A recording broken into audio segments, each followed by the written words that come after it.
என் அன்பு பிள்ளையே, உன் அப்பன் கருப்பண்ணசாமி உனக்கு ஒரு எச்சரிக்கையான வாக்கினைத்தான் இன்று கொண்டு வந்திருக்கின்றேன். என் தங்க பிள்ளையே, எச்சரிக்கை என்பதை விட இது உனக்கு தெரிய வேண்டிய மிகவும் அவசரமான செய்தியும் கூட. ஏனென்றால் உன்னை சுற்றி நடந்து கொண்டிருக்கின்ற ஒரு விஷயம் உனக்கு தெரியாமல் இருந்து கொண்டிருக்கிறது. என் பிள்ளையே, உன்னுடைய புகைப்படத்தை அங்கே ஒருவர் வைத்துக்கொண்டு உனக்கு வேண்டாத சில வேலைகளை செய்ய வேண்டும் என்று நினைக்கின்றார்.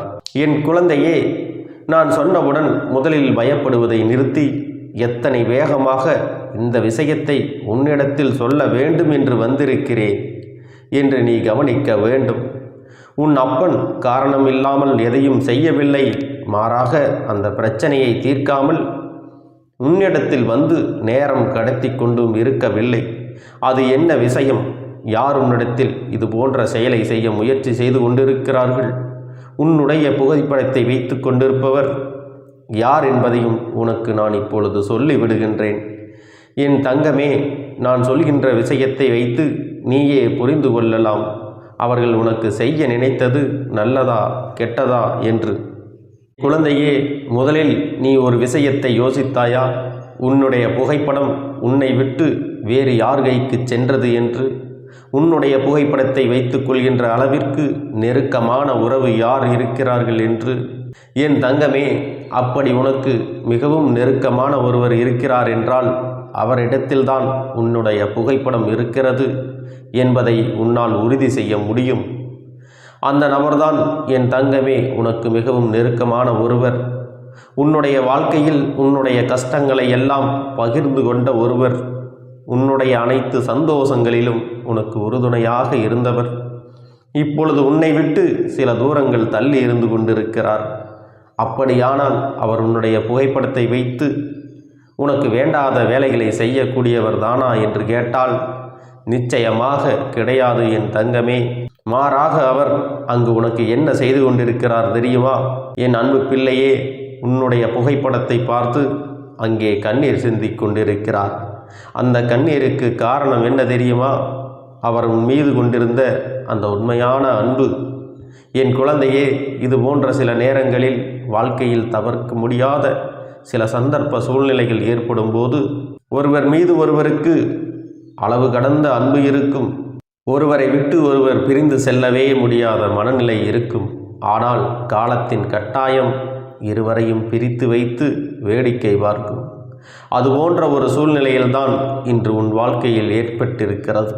இந்த சூழ்நிலையிலிருந்து எப்படி மீண்டு வரப் போகிறோம் என்று நினைத்து என் குழந்தை நீ வேதனைப்பட்டு கொண்டிருக்கிறாய் அல்லவா? பெரிதாக பிரச்சனைகள் ஒன்றும் இல்லையே, ஆனால் சிறிய சிறிய மனஸ்தாபங்கள் மட்டும் இருந்து கொண்டிருக்கிறது. ஆனால் எத்தனை கஷ்டங்கள் வந்தாலும் இந்த வாழ்க்கையை விட்டு மட்டும் நான் ஒருபோதும் விலக மாட்டேன் என்பதில் என் பிள்ளை நீ உறுதியாக இருக்கின்றாய். அப்படியானால் அவர்களின் மனநிலை என்ன என்பதையும் நீ தெரிந்து கொள்ள வேண்டுமல்லவா? என் தங்கமே, அவர்கள் உன் மீது வைத்திருக்கின்ற அந்த அன்பினால்தான் இன்று உன்னுடைய புகைப்படத்தை பார்த்து கண்ணீர் சிந்திக் கொண்டிருக்கிறார்கள். அவர்களுக்குள் இருக்கிற எண்ணம் என்ன தெரியுமா? நாம் எத்தனையோ அன்பு செலுத்தினோம், எத்தனையோ கஷ்டங்களில் உடனிருந்து அந்த கஷ்டங்களை எல்லாம் அவர்களுக்கு சரி செய்தேனே. ஆனால் அவர்கள் இத்தனை சுலபமாக என்னை விட்டுவிட்டு சென்று விட்டார்களே. என் மீது உனக்கு அன்பிருந்தால், நான் வைத்தது போல உனக்கு என் மீது உண்மையான அன்பிருந்தால் நிச்சயமாக என் மீது நீ உன்னுடைய கோபத்தை காட்டியிருக்க மாட்டாய் என்று உன்னுடைய புகைப்படத்திடம் அவர்கள் பேசி கொண்டிருக்கிறார்கள். எத்தனை கோபங்கள் இருந்தாலும் அடுத்தவர்கள் முன்னிலையில் ஒருபொழுதும் உன்னை நான் விட்டு கொடுத்தது கிடையாது. ஆனால் நீயோ மற்றவர்கள் முன்னிலையில் என்னை எள்ளி நகையாடி விட்டாய். என்னை பார்த்து மூன்றாவது நபர்களும் சிரிக்கின்ற அளவிற்கு நடந்து கொண்டாய். நான் உனக்கு அடிமையாக இருந்திருக்கலாம். நான் உன் பேச்சை மீறி எதுவும் செய்யாமல் இருந்திருக்கலாம். நீ சொல்வதையெல்லாம் நான் நம்பிக்கொண்டு உனக்கு எல்லாவற்றையும் செய்திருக்கலாம். ஆனால் அவையெல்லாம் நம்முடைய சொந்த விஷயங்கள். அவை எல்லாமே நமக்குள் 4 சுவற்றுக்குள் இருக்க வேண்டிய விஷயங்கள். அதையெல்லாம் நீ வெளியில் சொல்லி இருக்கக்கூடாது. நீ சொன்ன இந்த விஷயத்தினால்தான் இன்று என்னை பார்ப்பவர்கள் எல்லாம் என்னை நகையாடுவதோடு மட்டுமல்லாமல் இப்படியெல்லாம் செய்வாயா என்று என்னை கேலியும் கிண்டலும் அல்லவா செய்கின்றார்கள். யாரிடத்திலும் என்னை விட்டு கொடுக்காமல் பேச வேண்டும். இனி இதுபோல் நடந்து கொள்ள மாட்டேன் என்று நீ கூறினால் நான் மன சந்தோஷமாக உன்னை தேடி வர காத்திருக்கின்றேன். இந்த தவறை நீ செய்த பிறகும் கூட உன் மீது எனக்கு கோபம் வரவில்லை. ஆனால் அதற்கு மாறாக எனக்கு உன் மீது பெரிய வருத்தம் மட்டுமே இருக்கின்றது. ஏனென்றால் நான் உன் மீது வைத்திருக்கின்ற அன்பு அத்தனை பெரிதல்லவா. நான் ஒருபொழுதும் உன்னை விட்டு ஒரு அடி தூரம் கூட விலகி இருக்க விரும்புவதில்லை. உனக்கு பிடிக்காதது என்று தெரிந்தால் நான் அந்த செயலை கூட ஒரு நாளும் செய்தது கிடையாது. அப்பேற்பட்ட சூழ்நிலையில் இதுபோன்று நடந்து கொண்டால் எனக்கு எப்படி மனநிலை இருக்கும் என்பதை நீ புரிந்து கொள்ள வேண்டாமா? உன்னை விட்டு பிரிந்திருந்தாலாவது என்னுடைய அருமை என்னவென்று உனக்கு புரிந்து விடாதா என்றுதான் நான் இத்தனை தூரம் தள்ளி இருக்கின்றேன். இப்பொழுதாவது உன்னுடைய மனதில் மாற்றம் வந்திருக்கும் என்று நான் நம்புகிறேன். இப்படித்தான் அவர் உன்னுடைய புகைப்படத்தை வைத்துக்கொண்டு அங்கே பேசிக்கொண்டு இருக்கிறார். அது மட்டுமல்லாமல் அவர்கள் கண்களில் இருந்து வரும் கண்ணீரும் உன் மீது வைத்த காதலை அது வெளிப்படுத்தி கொண்டே இருக்கிறது. அந்த கண்ணீர் கசிந்து கொண்டிருக்கிறது. எவ்வளவு உண்மையோ அவ்வளவு உண்மை என்னுடைய வாக்கு. சற்று தொலைவில் விருந்து சென்று இருந்தாலும் அதை தாங்க முடியாமல் ஏக்கம் கொண்டு உன்னுடைய புகைப்படத்தை வைத்து நீயாகவே பாவித்து அப்படி பேசிக்கொண்டிருக்கின்றார்கள். என் தங்கமே, உன்னுடைய வாழ்க்கையில் உன்னை சுற்றி நடக்கின்ற சில விஷயங்களை பற்றி நான் சொல்லும் பொழுது இது உண்மையாக இருக்குமா என்று நீ சந்தேகிக்கின்றாய் அல்லவா? என் தங்கமே, ஒரு விஷயத்தை தெளிவாக புரிந்து கொள்ள வேண்டும்.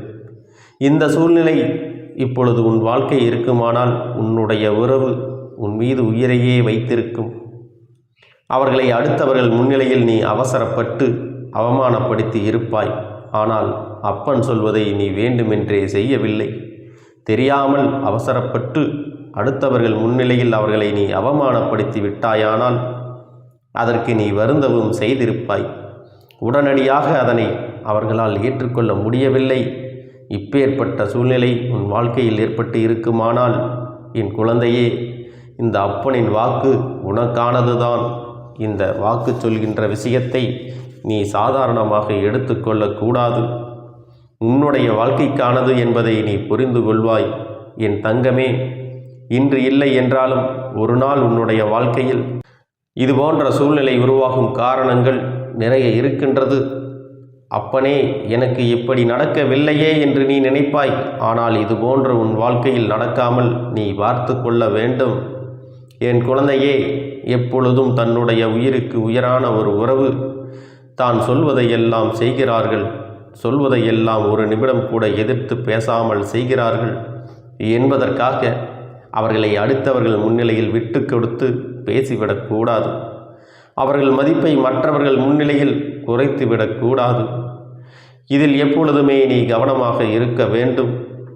என் தங்கமே, ஒரு உறவு கடைசி வரை நிலைக்க வேண்டும் என்றால் அந்த உறவுக்குள் நம்பிக்கை அதிகமாக இருக்க வேண்டும். எந்த அளவிற்கு உன் மீது நம்பிக்கை அந்த உறவு வைத்திருக்கின்றதோ அந்த அளவிற்கு இந்த வாழ்க்கை அதிக நாட்கள் செல்லும் என்பதை நீ புரிந்து கொள்ள வேண்டும். அதனால் உன்னுடைய புகைப்படத்தை வைத்து கொண்டிருப்பவரின் மனநிலையை புரிந்து கொண்டு மீண்டும் இந்த வாழ்க்கையை நீ ஆரம்பிக்க வேண்டும். இதுதான் உன் அப்பன் கருப்பண்ணசாமி உனக்கு சொல்கின்ற மிகவும் உயர்ந்த அறிவுரையாகும். என் தங்கமே,